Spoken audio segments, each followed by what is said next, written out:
Warahmatullahi wabarakatuh. Waalaikumsalam warahmatullahi wabarakatuh. Selamat pagi semua. Pagi Pak. Jadi pada hari ini kita akan belajar tentang ilmu pengetahuan sosial, yang dimana ilmu pengetahuan sosial itu tentunya berkaitan dengan bagaimana kita berinteraksi antara sesama manusia, berinteraksi antara individu dengan lingkungan, dan berinteraksi antara individu dan masyarakat. Oke? Dan pada hari ini untuk pelajaran yang lebih spesifik kita akan mempelajari tentang kebutuhan dan kelemahan.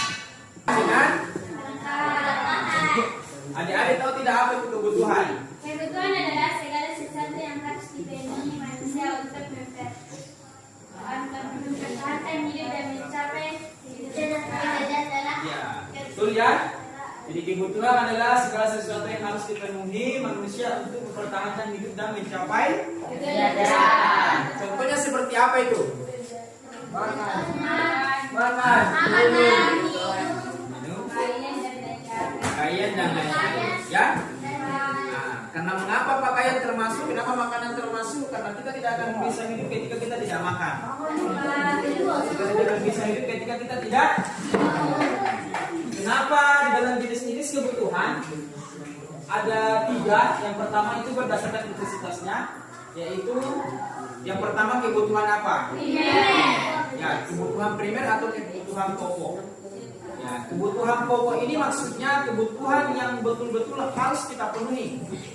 Ya, karena itu berkaitan dengan hal-hal pokok yang mesti kita lakukan. Contohnya apa? Makan, minum, pakaian.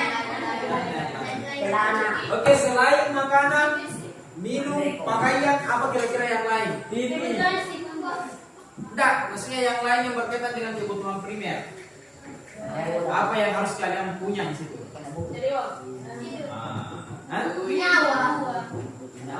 Nyawa itu termasuk. Ketika kita tidak makan ya masuk nyawa kita ya. Ya, uang juga termasuk. Dia masuk. Uang itu yang digunakan untuk beli makan, digunakan untuk beli minum. Nah, berarti kebutuhan apa yang lain? Kalian misalnya pulang dari sekolah, kalian pulang ke mana? Kalau misalnya kalian tidak punya rumah, kira-kira bagaimana? Kalian akan di jalan. Ya? Berarti rumah itu termasuk kebutuhan pokok primer. Karena kalian mesti punya tempat tinggal. Hewan saja mereka punya tempat tinggal. Kambing, sapi, semua punya tempat tinggal. Bisa juga mesti seperti itu, dia punya tempat tinggal. Yang kedua apa?